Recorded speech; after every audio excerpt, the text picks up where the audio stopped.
Bismillahirrahmanirrahim. Nahmaduhu ve nusalli ala rasulihil karim. Жүрөктүн тазалыгы туурасында Абу Давудта ушул хадис келет экен.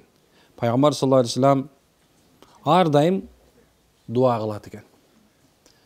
О жараткан, бул таңда мага же башка бир пендеңе берилген жакшылыктын баары сенден. Сен шериги жок жалгызсың. Сага мактоо айтып, шүгүр кылабыз деп дуа кылат экен. Бул жерде өзгөчө баса белгилей турган нерсе пайгамбарыбыздын мага же башка пендеңе берген жакшылыгыңды баары сенден дегени башка деген сөзгө болот. Дегеним, эгерде кимдин жүрөгүн таза экендигин өзү билгиси келсе, анда ал адамдын башка бир адамга кылып аткан мамилеси, ниети жана ошон үчүн кылып аткан дуасынан билинет. Пайгамбарыбыздан бир хадис келет экен. Ал хадисте эгерде кимде ким Аллахумма гфирли вал муъминин муъминат вал муслимин вал муслимат десе. Аллахым, момун эркектердин жана момун аялдардын күнөөлөрүн кечир деп ким күнүнө 20 же 25 жолу айта турган болсо, ошол адамдын дуасы, тилеги кабыл болбой калбайт экен. Дегеним, бул пайгамбарыбыздын бизге үйрөткөн нерсеси. Сени менен мен качан башка бир адамга дуа кылып атсак, аркасынан жакшы тилек кылып атсак, жакшы тилек бата тилеп аткан болсок, ошого келген жакшылыгы ошол адам сенин кошунаң болсун, бир тууганың болсун, досуң болсун, шеригиң болсун, ошого бир жакшылык келип аткан болсо, ошого сен сүйүнсөң, анда сенин жүрөгүңдүн тазалыгынын бир белгиси болуп эсептелет экен. Ошондой эле пайгамбар саллаллаху алейхи вассалам дайыма кубанып, же болсо бир адамга келген жакшылык боло турган болсо кубанат эле жана ушундай бир дуа кылат экен. О жараткан, пенделериңдин билип билбей жасаган күнөөсүн кечире көр. Мына биз эмелек айткандай, субханалла, пайгамбарыбыз кубанып кылат экен. Эгерде бир адам күнөө кылып аткан болсо, пайгамбар саллаллаху алейхи вассалам бир адаты бар экен да. Бир адам күнөө кылып аткан болсо, аны эч качан туура эмес кылып атасың деп аны сабап же болсо кыйкырган эмес экен. Буга белгилүү бир окуя бар. Пайгамбардын заманында намаз окулуп аткан мезгилде бир сахаба намаз окуп аткан мезгилде кирип калган экен. Намаз убагында кирип калган мезгилинде баягы бир сахаба атыс же болсо чүчкүргөн экен. Чүчкүргөндө баягы сахаба альхамдулиллах, ярхамукуллах деп дебеген экен. Ярхамукуллах дегенде баягы эч ким жооп бербептир да баягы. Десе намаздан кийин бая бир ошол намазда турганда сахабалар мындай мимика менен бир нерселерди көрсөткөн экен. Намаз бүттү дейт, пайгамбар саллаллаху алейхи вассалам жаныма келип, мен уурган да жок, мени сөккөн да жок, бирок бүгүндөн баштап Алла Таала намазда сүйлөөнү тыйды деди.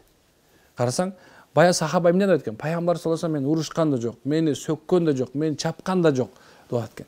Дегени пайгамбарыбыздын өз адаты адамдарга ушундай жакшы бир мамиле менен, адамдарга жакшы бир сыпат менен, адеп ахлак менен не кылган экен? Мамиле кылган экен. Ошон себебинде сиз менен биз жүрөгүбүздүн тазалыгын ошол бир адам кемчилик кылганда дагы, ошол кемчиликти тыйып атканда дагы сени менен мен, сиз менен биз канчалык даражада субханалла жүрөгүбүз таза экени билинет экен. Үй бүлөңдө мисалы алса бирөө бир кандай балаң деле бир туура эмес иш кылып койгон болсо, сен ошого кандай мамиле кыласың? Аялың туура эмес мамиле кылып койгон болсо, күйөөң туура эмес мамиле, кызың, бир тууганың, сенин кошунаң, ушул балким сенин бир ахилелериңен бирөө, үй бүлө бир туугандарынан бирөөсү, балким кошуналарыңан бирөөсү бир жаман, сизге жакпаган бир амал кыла турган болсо, сиз ошого кандай мамиле кылган болсоңуз, сиздин жүрөгүңүз ошончолук даражада кандай таза же бузулган экени билинип калат экен. Пайгамбар саллаллаху алейхи вассаламдын кол алдында Хазирет Анас бин Малик 11 жыл кызмат кылдым дейт. 11 жыл. Кийин мен пайгамбар саллаллаху алейхи вассаламдын ушу мени бир да жолу дейт, бир да жолу. Анас, сен эмне мындай кылган жоксуң деп мага катуу урушкан жок дейт. Бир жолу мен туура эмес бир иш кылып койгондо пайгамбарыбыздын биздин мусулмандардын, момундардын энелеринен болгон бирөөсү катуураак урушуп аткан мезгилде пайгамбар саллаллаху алейхи вассалам кой аны, жөн кой, тим кой. Ал ушундай болмок деп дейт. же болбосо ал пайгамбар менен урушкан жок, бирок эмне аялын тыйып койду дейт. Дегеним, эгерде ким деген бир адамдын кемчилигин көрүп аткан болсо, ошого жакшы бир нукта, жакшы бир адепте жооп бере турган болсо, иншалла ал адамдын жүрөгүнүн тазалыгы болуп эсептелет экен. Пайгамбар саллаллаху алейхи вассалам бир күнү сурады дейт. Силер билесиңерби? Ким бул дүйнөдө жана ахиретте кадыр бартуу болот? Баарыбыз эле кадыр бартуу болгубуз келет да, туурабы? Кийин дегенде пайгамбарды турган сахабалар: "Я Расулалла, сиз жакшыраак билесиз. Аллах жана пайгамбар жакшыраак билет. Сиз айтсаңыз" дешти. Кийин пайгамбар саллаллаху алейхи вассалам: "Ар бир тили түз, жүрөгү таза адам кадыр бартуу болот" деди. Тили түз дегени акыйкатты ак деп айткан, жалган күбөгө өтпөгөн, бир адамды сөкпөгөн, бир адамга жала жаппаган, бир адам аркасынан ушундай куугунтуктап тили менен зарар, оорчулук келтирбеген тили түз адам. Ошондой эле субханалла жүрөгү таза. Жүрөгү таза дегенде башка бир адамдарга, ал жалгыз калып калганда да жаман ойлобогон, аял болсун, эркек болсун, ошолордун жүрөгү таза болуп эсептелет экен. Албетте жүрөгү тазалар Аллахтын алдында эмне экен, кадыр баркы ошон чоң экен. Пайгамбар саллаллаху алейхи вассалам ушундай деп айтты. Сахабалар сурашты: "Я Расулалла, тилди го түздө түшүнөбүз, бирок жүрөгү таза адам кандай болот?"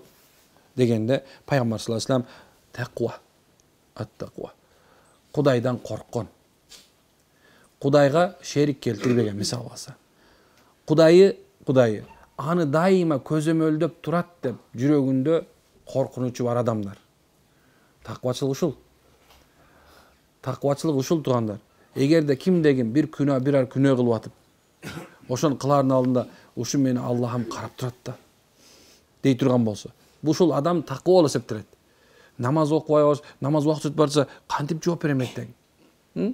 Эгерде субханалла бир адамды ушактап баштаганда, бул жазылып калса эртең Аллах көрүп турат го деген адам таква. Аруу, таза, жүрөгүндө күнөө, бузукулук, жек көрүү, көрө албастык болбогон адам жүрөгү таза болот деди пайгамбар саллаллаху алейхи вассалам. Албетте субханалла бул айтып аткан нерсе үчүн мындай аракет кылуу керек экен. Мисалы канча болсо биздин заман дейбиз, биздин убакыт, мен көчө такси менен кетип баратып, бир сөз сүйлөп баратсам, айтат: "Таксыр, мындай болуш оорго" дейт азыркы биздин заманда. Биздин заманда ушунча таза болуш, ушундай бир адамды жек көрбөй калыш, көрө албастык кылбай коюш, бул оорго дейт да. Анан чын-чынына келгенде чын оор. Бирок оңолом деген, бейишке умтулган адам, ошондой эле субхана өз Роббисинин сүйүүсүнө жетем деген адам, негизги мен чыныгы мусулман болушум керек деген адам үчүн бул оор болбойт туугандар. Унутпашыңыздар керек, субхана, унутпашыбыз керек. Алла азza va jalla Kur'anda ушундай дейт. 123-чү Хашр сүрөсү. Алардан кийин келген адамдар: "О жараткан, бизди жана бизде мурда ыйман менен өткөн пенделериңди кечире көр. Биздин жүрөгүбүзгө ыймандуу адамдарга карата жек көрүү киргизбе. О жараткан, өзүң ырайымдуу, бооркерсиң" деп дуа тилек кылышканы дейт. Эмнекен бул жерде белгилүү болду. Субханалла, адамдар өтүп кеткен адамды дагы, тирүү адамды дагы, замандаш, современнигиңди дагы, сенден мурун өтүп кеткендерге дагы субханалла, эмнекен жакшы ниетте болуу дагы бул таза жүрөктүн бир белгиси экен, машалла. Аллаху акбар. Душмандык дейт, душмандык.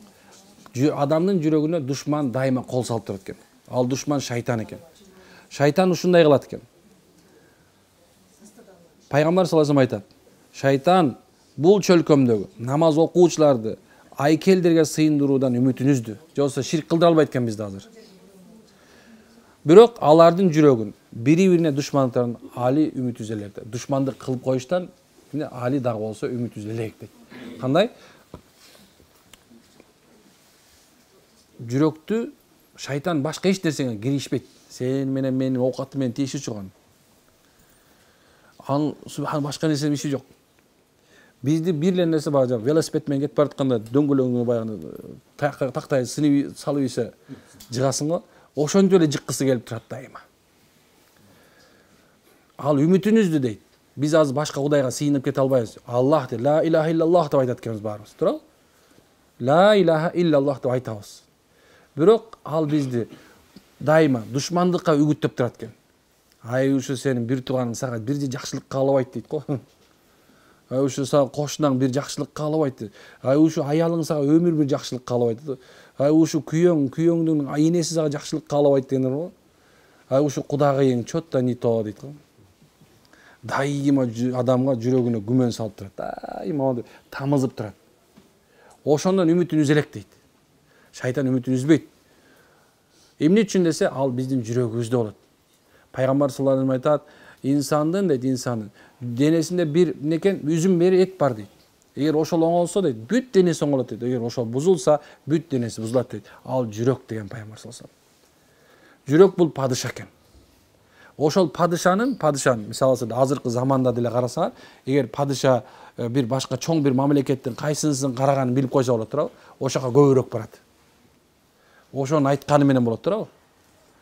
Ошондой эле сиз менен биздин жүрөгүбүз эгерде субхан Аллахтын айтканын кылып атканы белгилүү болот, көрүнүп турат ал денесинен, анын кийинген кийиминен, сүйлөгөн сөзүнөн, анын башчысы ким экенин билип койсоң болот экен, жүрөгүң, падышаңдан. Эми ошондой эле анын жүргөн турган турпан сүйлөгөн сөзүнөн кимдик экенин да билип койсо болот экен. Оңой эле экен. Кандай экен? Же шайтандан, же Аллахтан экенин билип коет. Кайсы жолду тутуп алганын билип койсо болот экен. Оп-оңой эле экен. Анын жүрөгүн эмне ээлеп алгандыгы, анын жүрөгүндө эмне бар экендигиси, ошондой субханалла билинип калат экен. Эгерде бир адам, койчу ошо молдолоруң деп атса эле, койчу ошо мечитиң деп аткан болсо эле, мындай карап туруп, аны менен талашпагыла. Эгер бир адам жалаң динди сүйлөп аткан болсо, аны менен да талашпагыла. Эмне үчүн ал жүрөгүндө болгон нерсени айтып алмайын, падыша өкүмдү чыгарып алмайын, субханалла, ал ошонусун айта берет. Ар бир от дейт, от жыйылган отунга жараша болот. Жыйылган отун канча болсо, ошончо от болот, ошончо чок болот. Бирок от дагы чокто өчөт. Ошол өчкөн мезгилде сүйлөгүлө дейт да. Ошо өчкөн мезгилде субхана түшүндүргүлө дейт. Анткен себеп субханалла балки ошол динде жүрүп адашкан болушу мүмкүн, динсиз жүрүп адашкан болушу мүмкүн. Эгер акыйкат туура жолду билген болсоң, ошол ачык айкын далилдериң бар болгон болсо, анда эмне экен? Ошол далилдериң менен ошолорго түшүндүрүп бергенге аракет кыл дейт субханалла. Инсандын жүрөгү ушундай экен. Жүрөктү дайым таза кармаш бизге важип, милдет. Анткенсе эгерде бүгүн биздин убактыбыз бүтүп калышы мүмкүн. Бүгүн биздин убактыбыз бүтүп калышы мүмкүн. Бүгүн ушул жерде отурганыбыздын кимибиз жарыгыбыз өчөт билбейбиз.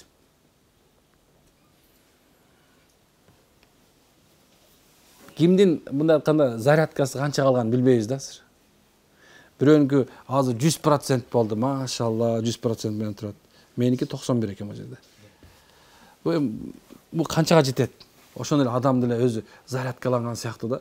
Бир күнү зарядың бүтөт, тых өчөсүң.